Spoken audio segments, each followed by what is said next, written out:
My brother had an affair with my fiancée. My family took their side, so I cut them off for good. My final move left them all shattered. This story is about how my brother destroyed my life, my family chose his side, and how I made sure they all understood what consequences actually look like. Buckle up because this gets messy. I'm Tyler, 28, male, and for most of my life, I thought I had a solid family, parents who cared, siblings I could trust, the whole American dream package. Turns out I was living in a fantasy while everyone else was writing a different script behind my back. My brother Brandon is a year younger than me. We had that typical competitive sibling thing growing up, constantly compared to each other, always trying to one-up the other. He was the charming, free spirit who could talk his way out of anything. I was the planner, the responsible one, the guy who actually followed through on commitments. Growing up, Brandon was always the favorite, not in an obvious way that people outside the family would notice, but in those subtle ways that build up over time. When we both played baseball in high school, Mom and Dad made it to every single one of his games, but missed half of mine because of scheduling conflicts. When he got a C on a test, it was, "You tried your best." But when I got a B, it was, "Why wasn't this an A?" The pattern continued into college. Brandon partied his way through 4 years at a state school, barely graduating with a 2.3 GPA, and my parents threw him a massive graduation party. I graduated summa cum laude with my accounting degree. And they took me to dinner at Olive Garden. The breadsticks were unlimited. At least our sister Bella was the baby of the family, soaking up attention like a sponge and playing the sweet, innocent act whenever it benefited her. My parents, Patricia and Robert, were your standard suburban couple. Mom ran everything with an iron fist disguised as concern. And Dad was the joke-cracking grill master who avoided conflict like it was radioactive. I genuinely believed we were close, that we had each other's backs. Looking back now, I realize I was the only one who actually believed that nonsense. I was the family workhorse, the reliable one who showed up, helped out, and never caused problems, which apparently made me disposable. Everything felt perfect when Emma came into my life during junior year at Arizona State. We met through a group project. One of those situations where you're forced to work together and accidentally discover chemistry. She had this energy that just pulled people in. Confident, ambitious, ridiculously attractive. I fell hard and fast.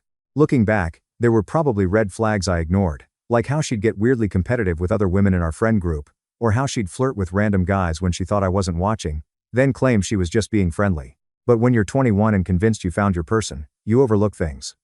You make excuses. By the end of that semester, we were official. She moved into my apartment 6 months later, and everything seemed perfect. We fell into this comfortable routine. I'd handle the bills and planning. She'd handle making our social calendar exciting. I thought we complemented each other. Turns out I was just doing all the work while she coasted. We talked constantly about the future. She wanted the big house in the suburbs. 2 kids. A golden retriever. I wanted whatever made her happy. Looking back, I realized she did most of the talking while I did most of the agreeing. Classic dynamic I'd learned from watching my parents. The woman dictates. The man provides. Brandon met Emma at a family BBQ about a year into our relationship. I remember Mom pulling me aside and saying what a lovely girl she was. How lucky I was to have found someone so beautiful. Dad made his usual jokes about me being whipped. Brandon didn't say much that day. Just watched Emma with this weird intensity I couldn't quite read. Should have read it better. Over the next year, Brandon started showing up at our apartment more often. Always had some excuse. Needed to borrow something. Wanted advice about work. Was just in the neighborhood.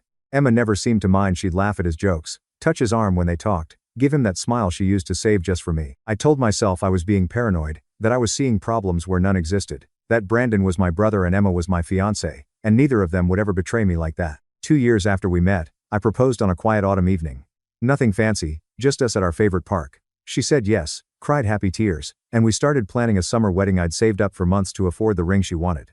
A full carat, princess cut, platinum band cost me almost $4,000, but seeing her face made it worth it. That November proposal felt like the beginning of everything I'd worked toward.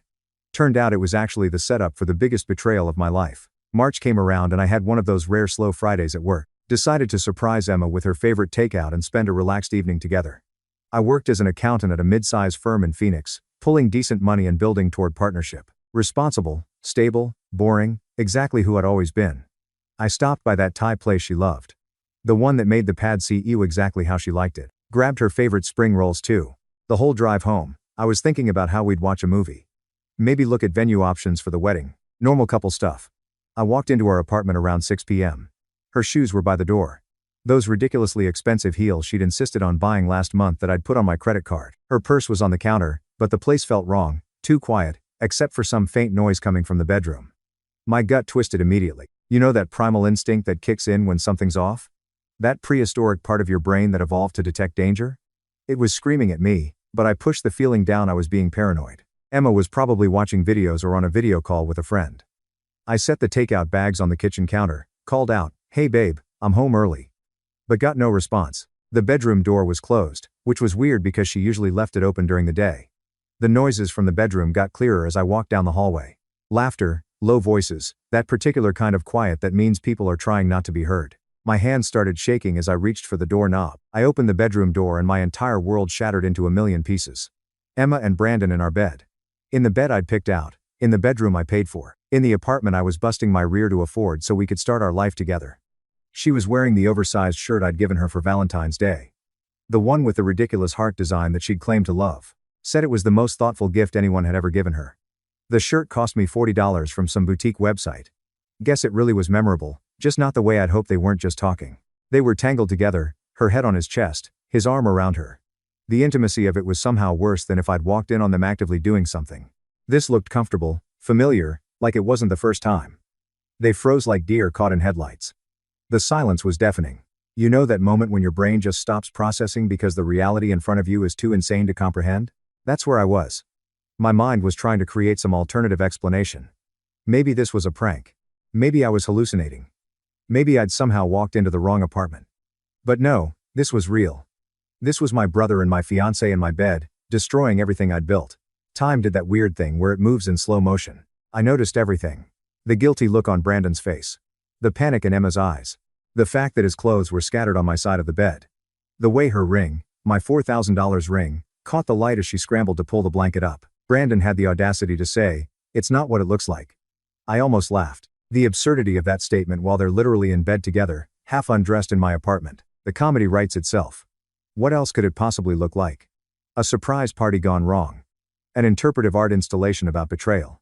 "Get out," I said to Brandon. My voice came out flat, emotionless. Shock has a way of numbing you to the initial impact. He started to move. Then stopped. "Tyler. Man. Let me explain." "There's nothing to explain. I can see exactly what this is. Get out of my apartment." Emma finally found her voice. "Tyler, please just listen." "No." I cut her off. "You made your choice.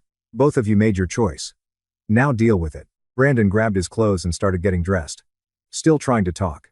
Something about how it just happened and how they didn't mean for it to go this far and how he was so sorry. Bro. Sorry, he was sorry. Like sorry means anything when you've just nuked your brother's life from orbit. I watched him get dressed in silence. Watched Emma cry those pretty tears that used to make me want to comfort her. Felt absolutely nothing. The numbness was almost peaceful in a weird way. Brandon left without another word. Emma tried one more time. "Tyler, we need to talk about this. We can work through this. There's no we anymore. Pack your stuff and get out. You have until tomorrow afternoon." "But where am I supposed to go? I hear Brandon's place has an opening." "You seemed comfortable enough there in spirit." She flinched like I'd slapped her. "Good." I walked out of the bedroom, grabbed my keys, and drove to my buddy Kevin's place. Didn't call ahead, just showed up. Kevin took one look at my face and said, "What happened?" Walked in on my brother and my fiancée in bed together. He went pale. "Holy crap, man. Are you okay?" I nodded. But I wasn't okay. I was in shock. The full weight of it hadn't hit yet. That came later around 3 a.m. when I was lying on Kevin's couch staring at the ceiling. That's when it really sank in. The woman I planned to marry, the person I trusted most in the world besides my family, had been sleeping with my brother in our home, in our bed, wearing my gifts while I was at work, probably thinking about her, probably planning our future. How long had it been going on? Weeks? Months? Had it started before or after the engagement? Did they laugh about me when I wasn't around? Did the whole family know? The questions spiraled through my head all night. Kevin checked on me a few times, but didn't push for conversation. He just brought me water and told me I could stay as long as I needed. The next day, while I was at work, Emma moved out. I told her to leave, so I expected that. What I didn't expect was coming home to find she'd taken more than just her stuff. She'd grabbed some of my things, too. The good coffee maker we'd gotten as a housewarming gift, my favorite blanket, even some of the furniture I'd paid for. And she left a note on the kitchen counter where we used to keep our engagement photo. The photo was gone, too, of course, probably already in the trash or destroyed in some dramatic gesture. The note was short, but managed to pack maximum emotional manipulation into just a few sentences. She'd fallen in love with Brandon and never meant to hurt me, followed by some garbage about how these things just happen sometimes, and how she hoped I could find it in my heart to forgive them one day. She claimed they'd tried to fight their feelings, but love won out in the end. Love. She called it love. Like love justifies betrayal. Like love gives you permission to destroy someone's life. The note ended with the real kicker. I hope you can still be happy for us one day. Brandon and I want to do this right and have your blessing. My blessing. They wanted my blessing to continue the relationship they'd built on top of my broken trust. The entitlement was genuinely breathtaking. I crumpled the note and threw it away. Thought about burning it, but decided that would give it too much importance. It was just trash, like the relationship it referenced. The apartment felt hollow without her stuff everywhere. But I preferred the emptiness to the lies. At least empty was honest. At least empty didn't smile to your face while stabbing you in the back. My family found out within a few days. I didn't tell them. I'm guessing Brandon or Emma spilled to get ahead of the narrative. Probably Brandon trying to frame the story in a way that made him look less terrible. Mom called immediately furious. Not at me, but at Brandon. She kept saying she couldn't believe her own son would betray me like that. He's not welcome here, she repeated over and over. I can't believe he'd do this to you after everything you've done for this family. It felt good to have her support, but I wasn't naive enough to think it would last. Mom's loyalty has always been conditional. She's the type who prides herself on keeping the family together, even if that means sweeping nuclear-level betrayals under the rug. Give her 2 weeks, and she'd be asking me to forgive him for the sake of family unity. The call went on for almost an hour. Mom crying, asking questions about how I found out, whether I'd talked to Brandon since it happened. I gave her the bare minimum, walked in on them, told them both to leave. Hadn't spoken to either since. What was he thinking? She kept asking like I had any insight into Brandon's decision-making process. He was thinking about himself. Mom. Same as always.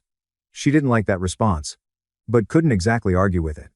Dad was different. When I finally answered one of his calls 2 days later, he just sighed and said, "Well, I guess these things happen sometimes." The casual dismissal hit me harder than Mom's dramatics. These things happen? That's all you've got?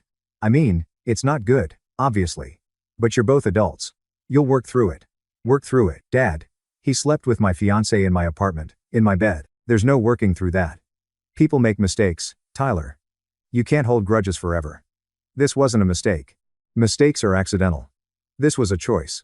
Multiple choices, actually. He went quiet for a minute. Then, your mother wants to have a family meeting. Get everyone together to talk this through. There's nothing to talk through. Brandon's dead to me. End of discussion. Don't be dramatic. He's your brother. That word. Brother. Like sharing DNA somehow excused this level of betrayal. He stopped being my brother the second he decided sleeping with Emma was worth destroying our relationship. Dad sighed again. That disappointed sound he'd perfected over years of dealing with what he considered unreasonable behavior from his kids. You're upset. I get it. But give it some time. You'll calm down and see this differently. I hung up on him. If he thought time would make me forgive this, he was delusional. Bella tried to be supportive, but I could tell she was conflicted. She'd call to check on me and say she couldn't believe what Brandon and Emma did, but there was always that hesitation in her voice, that careful tone people use when they're trying not to take sides. I'm so sorry this happened to you, she said during one call. It's awful. Just awful. Thanks. Have you talked to Brandon at all? No, and I don't plan to. He feels terrible about it. You know, he's really beating himself up. And there it was. The subtle defense. The implication that his guilt somehow mattered more than my devastation. Good. He should feel terrible. He did something terrible. I know. I know. I'm just saying. Maybe eventually you guys could talk. Work through this. There's nothing to work through, Bella. You don't work through this kind of betrayal. You cut it out of your life and move on. She went quiet and I could practically hear her inner conflict. Support Tyler or maintain family peace. Be honest or be diplomatic. I'm here for you, she finally said. Whatever you need. But I knew that support had limits. The second the family pressure started, Bella would fold. She always did. For weeks, I ignored most of their calls. Let them go to voicemail, responded to texts with one-word answers. I didn't have the energy to rehash what happened or hear justifications about why I should let it go. Instead, I threw myself into work, started pulling 60-hour weeks, volunteering for every extra project, staying late every night. My apartment was too quiet, too full of memories. So, I avoided it. Better to be at the office where I could focus on numbers and deadlines instead of betrayal and broken trust. My coworkers noticed, but didn't pry. I'd always been the quiet guy who kept work and personal life separate. They probably assumed I was gunning for promotion or dealing with some minor personal issue. If only they knew. My boss, Greg, noticed I was putting in extra hours and asked if everything was okay. I gave him the corporate-friendly version, dealing with some personal stuff, using work to stay focused. He nodded, said he appreciated my dedication, and casually mentioned the Denver office. Apparently, they'd been struggling to find someone to lead the team there. Good accountant, reliable, willing to relocate. I fit the profile perfectly. Greg thought I'd be a great fit. Promotion, significant raise, and most importantly, 3 states and 800 miles away from Brandon, Emma, and the family circus. Think about it, Greg said. No pressure, but the opportunity's there if you want it. I didn't need to think about it. I wanted out of Phoenix, away from the memories, the family drama, the constant reminders of what I'd lost. Denver sounded perfect. I'm interested, I told him. Very interested. Great, I'll set up a call with the Denver office manager. This could be exactly what you need. He had no idea how right he was. When I mentioned the relocation to my parents, Dad just said, "Good for you. Fresh start might be what you need." Mom acted like I'd announced I was moving to Antarctica. She cried and begged me to reconsider. What about family dinners? What about holidays? You can't just leave us behind, Tyler. I told her I wasn't leaving them behind. I was leaving Brandon behind. The person who'd actively chosen to destroy my life. He's not part of this family anymore, she said firmly. You don't need to run away. We've disowned him. He's not welcome at family events. Until you change your mind, I said. Which we both know you will. I would never. Mom, I've known you for 26 years. You don't do permanent consequences. Give it a few months and you'll be making excuses for it. She tried to protest, but I wasn't interested in hearing more promises I knew she wouldn't keep. The Denver opportunity came through faster than expected. Greg fast-tracked my transfer, and by early June, I had an official offer letter, 20% raise, senior accountant title, relocation package. I gave my landlord notice, started packing, donated half my furniture to avoid the memories attached to it. Kevin helped me load the moving truck, and by mid-July, I was gone. Didn't tell my family the exact date I was leaving. Didn't give them a forwarding address, just left Phoenix and didn't look back. The Denver office was great. New team, new projects, new city where nobody knew my history.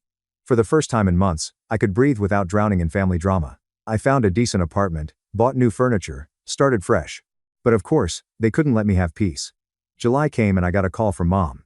Her voice had that careful, calculated tone she uses when she's about to say something she knows I won't like. Tyler, honey, we need to talk about Brandon. Here we go. Right on schedule. 4 months after swearing he was disowned, Mom was ready to forgive and forget. No, we don't, I said. Please, just listen. Brandon and Emma, they're getting married. Silence on my end. Let her sit with that statement. They're planning a November wedding. Nothing huge, just family and close friends. And they want to reconcile with you first. They don't want their wedding day to be clouded by this family drama. Family drama, like my brother sleeping with my fiancée, was equivalent to a scheduling conflict. They want to apologize properly, Mom continued, face to face. They know what they did was wrong and they want to make amends before moving forward. That's great for them. My answer is no. Tyler, please. No. I'm not reconciling. I'm not giving my blessing. I'm not attending their wedding. I'm not interested in their apologies or their amends or whatever guilt-driven nonsense they're peddling. But he's your brother. No, he's not. Brothers don't do what he did. He's just someone I used to know who destroyed my life and is now facing 0 consequences for it. He's facing consequences. He lost you. He feels terrible about that. I actually laughed at that. He feels terrible. He lost me. Mom, he chose this. He chose Emma over me. He chose temporary satisfaction over permanent family. He chose to betray me in the worst way possible. Those were all conscious decisions he made knowing exactly what would happen. People make mistakes. Stop calling it a mistake. Mistakes are accidental. This was intentional. This was calculated. This was him looking at my life and deciding it was worth destroying. She started crying. That manipulative sobbing she'd perfected over the years. You're tearing this family apart.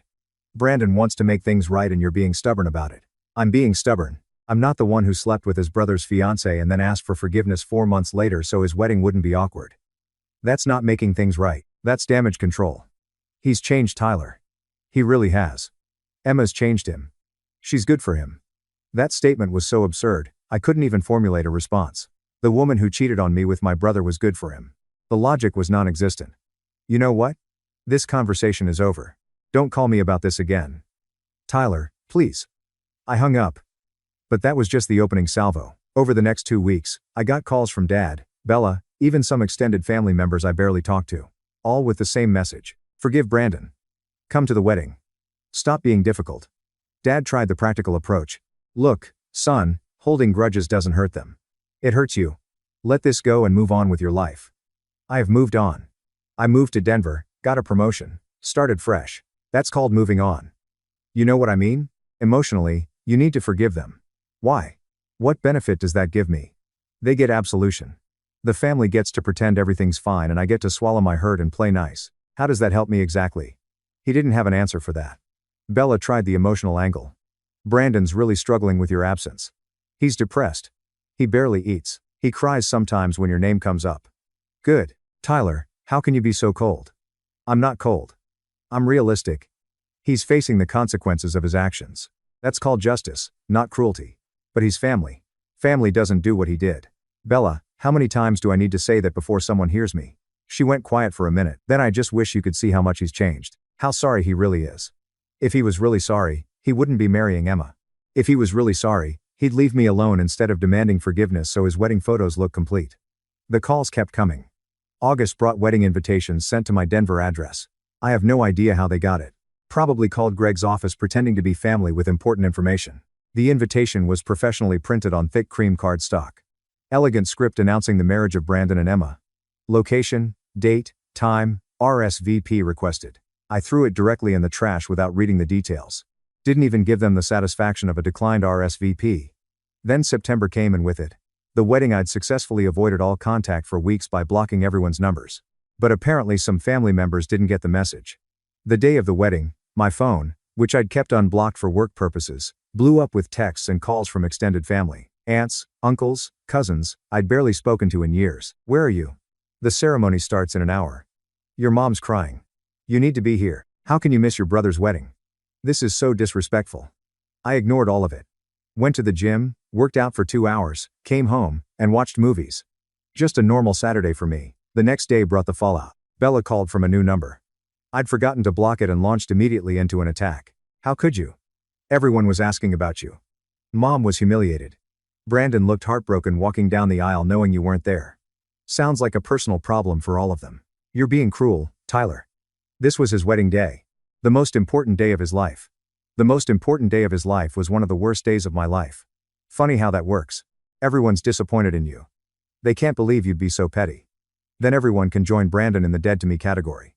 I'm not interested in maintaining relationships with people who think I should just forgive and forget because it's convenient for them. She tried to continue, but I hung up and blocked that number too. For months afterward, I had peace. Real peace. Built my life in Denver without the constant pressure to forgive the unforgivable. Made new friends, dove deeper into work, started actually enjoying my life again. Then February came and with it Bella's ambush. I was at a coffee shop near my office when Bella walked in. I almost didn't recognize her at first. She'd changed her hair and lost weight, but then she spotted me and made a beeline for my table with that determined look she gets when she's on a mission. Tyler, oh my God, I've been looking everywhere for you. I should have walked out immediately. Should have kept the walls up and maintained the boundaries. But seeing her face after 6 months of silence triggered something. Not forgiveness, but curiosity maybe, or stupidity. How did you find me? I asked, not inviting her to sit, but knowing she would. Anyway, Mom hired someone to track you down. She's desperate to talk to you. Bella slid into the chair across from me without waiting for permission. Of course, Mom did. Privacy means nothing when you're trying to force reconciliation. Mom hired a private investigator. That's not desperate. That's stalking. It's not like that, Bella protested. She's just worried about you. We all are. Worried about me or worried about the optics of me not being in the family photos anymore? She flinched but continued. Tyler, listen. Things have changed. Brandon and Emma, their marriage isn't going great. They're struggling. And Brandon's realized what a huge mistake he made. Struggling, that's interesting. What kind of struggling? Bella leaned forward, lowering her voice like we were conspirators. Money problems, job issues. They fight constantly. Emma quit her job to focus on finding herself or whatever. So Brandon's supporting both of them on his income alone. He's stressed all the time. And you're telling me this because he knows he messed up. He knows what he did to you was unforgivable. He wants to apologize. Really apologize, not just say the words. I took a sip of my coffee, letting her sit in the silence. And let me guess, Mom thinks if Brandon apologizes and I forgive him, everything can go back to normal. Not normal. Different. Better. The family's falling apart without you, Tyler. Mom and Dad are barely speaking. Everyone's taking sides. It's a mess. Good, they should be taking sides. There are sides to take in this situation. But you could fix it. Bella's voice rose slightly before she caught herself and lowered it again. You could bring the family back together. Forgive Brandon. Move past this, and we could all heal. The audacity was breathtaking. The victim was supposed to fix the family that the perpetrator broke. No, Tyler, please. No. I'm not interested in Brandon's apologies. I'm not interested in making mom and dad feel better about enabling his behavior. I'm not interested in healing with people who fundamentally don't respect me. That's not fair. Fair. You want to talk about fair? Fair would have been my family supporting me when my life got destroyed. Fair would have been mom staying true to her word about disowning Brandon. Fair would have been literally anyone in the family prioritizing my devastation over Brandon's guilt. Bella's eyes filled with tears. Right on cue. I supported you. No, you said supportive things while ultimately siding with them. There's a difference. I was trying to keep the family together by sacrificing me again like always. She grabbed my arm across the table. Please, Tyler, just hear him out. Do it for the family. I pulled my arm away and stood up. I don't have a family anymore. I have DNA donors who chose sides and they chose wrong. You're being so cruel. We all miss you. Mom cries about you constantly. Dad doesn't even talk anymore. Just sits around looking miserable. They made their choice when they welcomed Brandon and Emma back with open arms while treating me like the problem. That's on them, not me.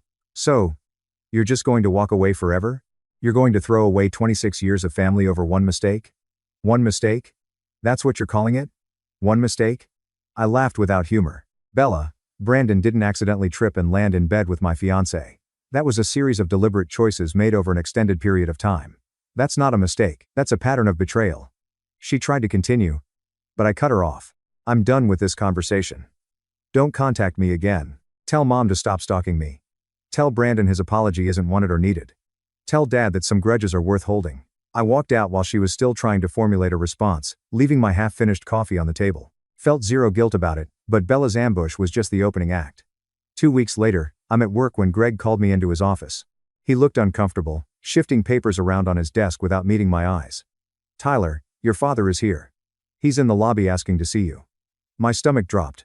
Robert had somehow found out where I worked and decided a workplace ambush was appropriate. The audacity of these people never ceased to amaze me. Tell security to escort him out. I tried. He's refusing to leave until he speaks with you. Says it's urgent family business. I closed my eyes and counted to 10, then 20. Fine, I'll deal with this. I went down to the lobby and there he was. Robert looked older, more tired. Gray hair where there used to be brown wrinkles around his eyes that hadn't been there a year ago. For a split second, I felt bad. Then I remembered he'd basically shrugged off his son's betrayal like it was no big deal. And that sympathy evaporated. Tyler, we need to talk, he said, standing up from the lobby chair. We really don't. How did you find me? Your mother hired someone. We've been looking for months. That's called stalking. Robert, you should look up the legal definition. He flinched at me using his first name instead of dad. The formality was intentional. A reminder that he'd lost the right to the familial title. Don't call me that. I'm your father. Fathers protect their sons. They support them when they're wrong. They don't enable the people who hurt them. You're not acting like a father, so I'm not going to call you one. His face went red. That's exactly the kind of disrespectful attitude that's tearing this family apart. No, Brandon sleeping with my fiancée is what tore this family apart. Me refusing to pretend it didn't happen is just the consequence. He took a deep breath, trying to regain composure. Your mother and I want you to come home for Easter. The whole family will be there, including Brandon and Emma. We're going to sit down like adults and work through this hard pass. You can't keep running forever. They're family. No, they're people who share my DNA. Family wouldn't do what they did. Family wouldn't enable what they did. You're not my family anymore.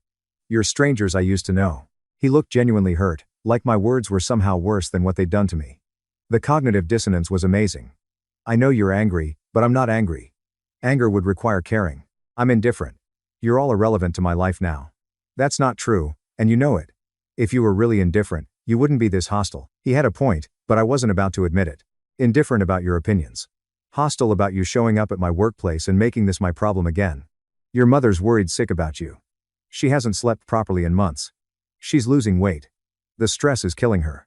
Then she should have thought about that before choosing Brandon over me. She didn't choose anyone.